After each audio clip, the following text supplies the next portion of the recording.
Nagbabalik po ang Low Profile. Ngayon ay dumako na tayo sa ating editorial.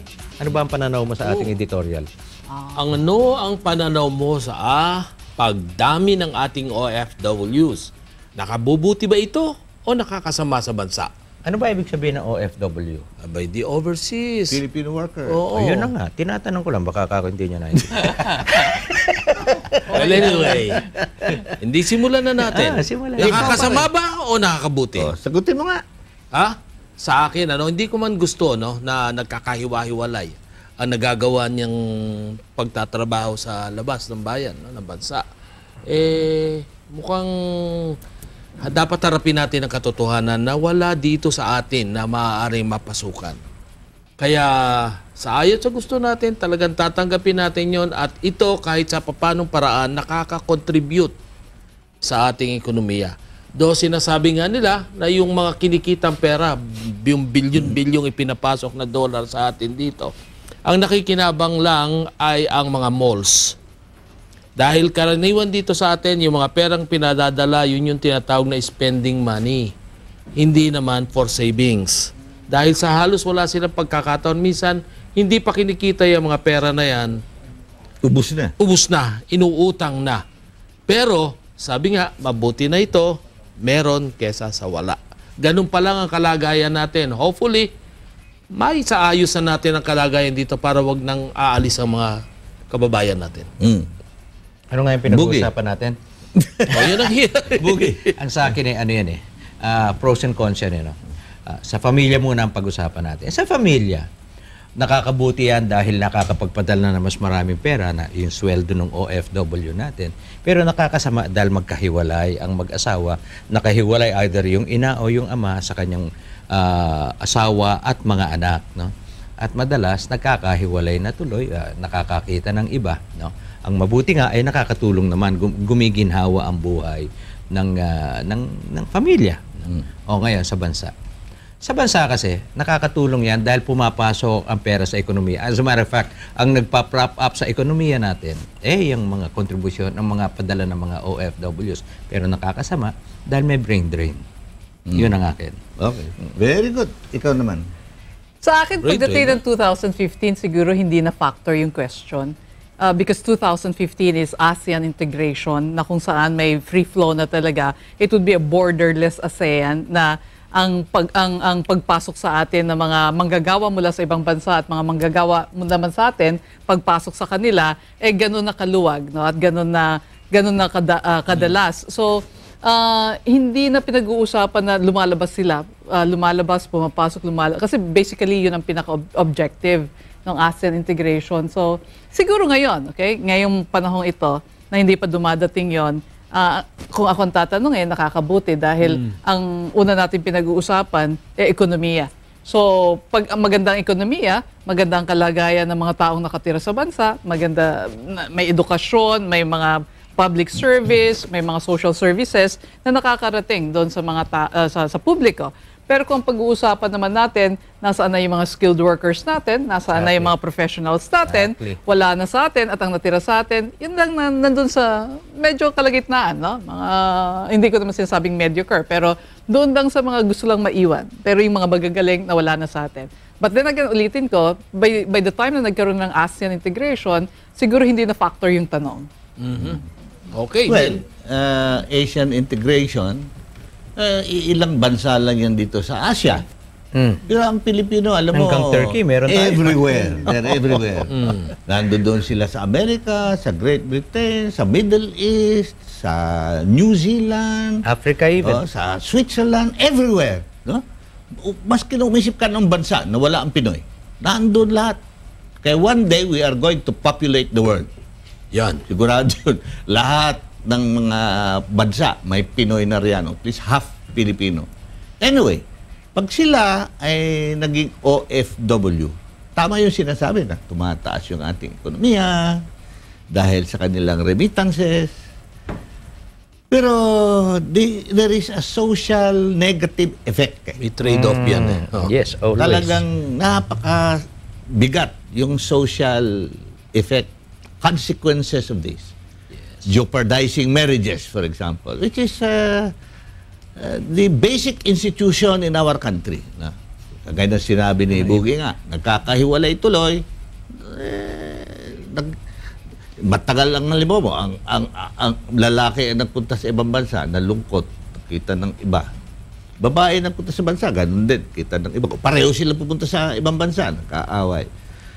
At saka sila, pinapahirapan ng gusto sa ibang bansa, na iba ang kanilang batas. No? Kinukuha ang kanilang Passports. passport, hindi na sila makaalis, they are being abused, hindi sinesweldohan. Kaya these are the social effects. Also, the children are separated from the parents, especially kung ang both of them are working abroad. No? And according to a survey, this has been said to be one of the causes for drug addiction, juvenile delinquency, dropping out of school, ganyan. So, ito mga bata, yung mga anak nila. Kasi yun ang itatanong din, where were you when we needed you? Ha?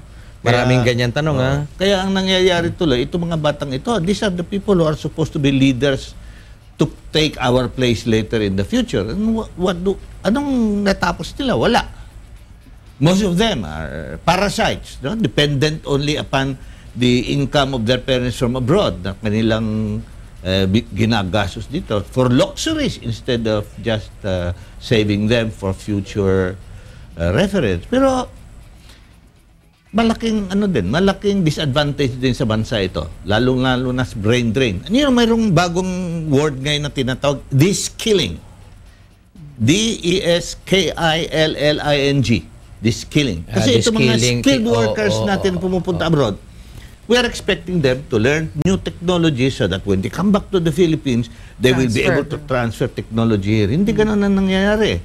Ang de-skilling ngayon, lalo na sa mga ITs natin, sa mga doktor natin, sa nurses natin, pagdating doon, they are not given jobs that is commensurate to their skills and I understand activities. that very well. I understand that very well dahil ako 4 na taon ako sa States.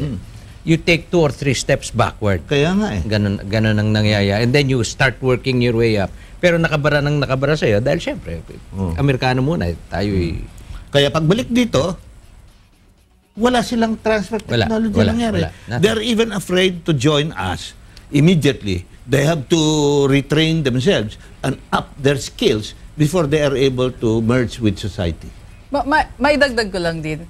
Siguro yung nakikita kong pinaka-disadvantage, no? Hindi naman, kundi napakalaking impact. Kung nabasa nyo mga nakaraang linggo sa Singapore during the Independence Day, iniwasan ng mga Pilipino na mag-celebrate ng Independence Day doon sa isang napakalaking public place kasi binubuli na yung mga Pilipino sa Singapore na sa blog, sa may isang Singaporean blogger na iba ang sinasabi niya sa mga Filipino foreign workers doon at mga migrants dahil masyado na nadodomina ng mga Pilipino. Yung mga industry doon, yung mga manggagawa, especially sa mga highly technical. Pero wala silang magawa. Magaling ang Filipino workers. At hindi lang nangyari yun sa Singapore. Marami ring ibang bansa na on a national, merong impact na medyo kabuuan na. Hindi lang natin pinag-uusapan yung isang worker, kundi kabuuan. Tayo dyan. Yung sinasabi mo nga kanina din, yung de-skilling.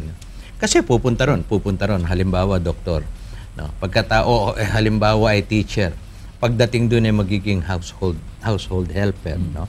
So, household helper siya, teacher siya, natuturuan niya ngayon yung mga anak nitong mga amo niya. Nagugulat yung mga amo niya dahil matalino to. Pero, pagbalik niya rito, ano ituturo niya sa atin? Di ba? Wala siyang natutuhan. Siyang nakapagbigay. Oo nga Ang masama kasi nangyayari talaga, itong sometimes dahil nga doon sa mataas ang iyong nakuha tapos magiging domestic helper ka, sometimes it becomes a source of embarrassment. Kagaya doon nangyari doon sa Hong Kong. Mayroon silang libro na tinatawag nila, ano bang domestic helper? What is the concept? Pag sinabing domestic helper, Pilipino. Sinasabi Pilipino. You know, kaya nga mas maigi na siguro na sila ay magtrabaho dito. Pero kailangan ng gobyerno must do something about inclusive growth. Kailangan productive ang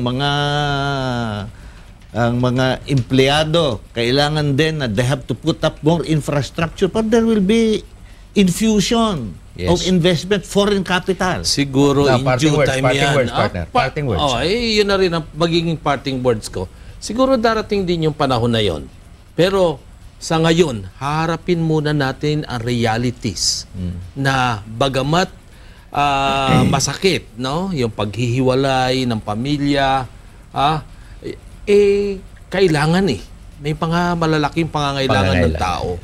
Kaya palagay ko yun ang isang pinakamalaking dahilan kung bakit napipilitang mag-abroad yung mga kababayan natin dahil sa pangangailangan na wala naman dito sa atin, hindi naman dito masagutan. Okay. Kasi yung sinasabi mong inclusive growth, ang tingin ko kasi sa bayan natin ngayon, dito sa Pilipinas, we are one big trading post. We have no manufacturing. Kung wala tayong manufacturing, we have no labor, wala tayong mai-employ. No? Wala tayong makukuhang skilled labor. Kasi yan ang kailangan ng manufacturing. Mga engineers natin, lahat yan. Bababalik dito pag nabalik ang ating manufacturing. That was where we were noong before martial law, when we were number 2 because of our manufacturing. Gusto ko lang susugan yung sinabi ni Attorney Buggy kasi nasa isip ko Economics 101, ano? Sa Economics 101, tatlo kasi yung level ng ekonomiya, no?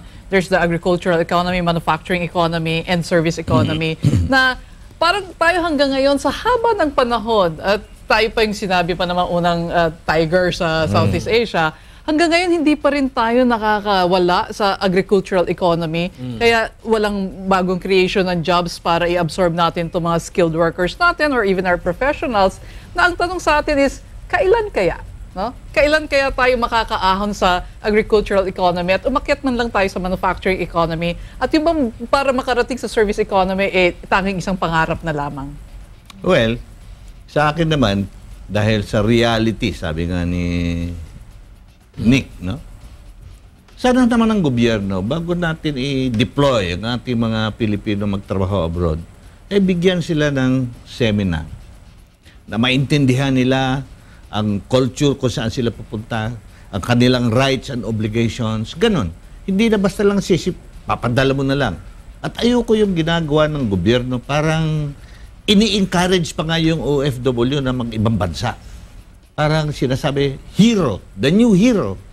Hindi sana naman, bago natin gawin yun, as much as possible, we find work for them here. Kung talagang hindi na natin mabigyan ng trabaho dito, bigyan sila ng seminar. I-upscale mo yung kanilang skills. Dahil marami rito sa Pilipinas ng trabaho Mismatch lang ang education Yeah. Yes. Pag sila nagpunta sa TESDA at saka nagkaroon ng skills na kailangan ng industry, they can get employed. That is the problem. We have no industry to start with. Marami padre. We are supposed to have lots of industry, but we don't. Pumunta ka doon sa Laguna Technopark. Ang daming kailangang engineers doon. Ang daming kailangan na welder. Sa assembly plants. Painter. Ganon. The only problem is ayaw ng mga Pinoy ng karamihan na ganong klaseng trabaho. Yeah, gusto because niya behind the desk. We have no dignity of white labor. collar job ang gusto. Okay. Blue collar, may trabaho doon, may pera doon. Iyan po ang ating editorial. Wag po kayong alis at magbabalik po ang Low Profile.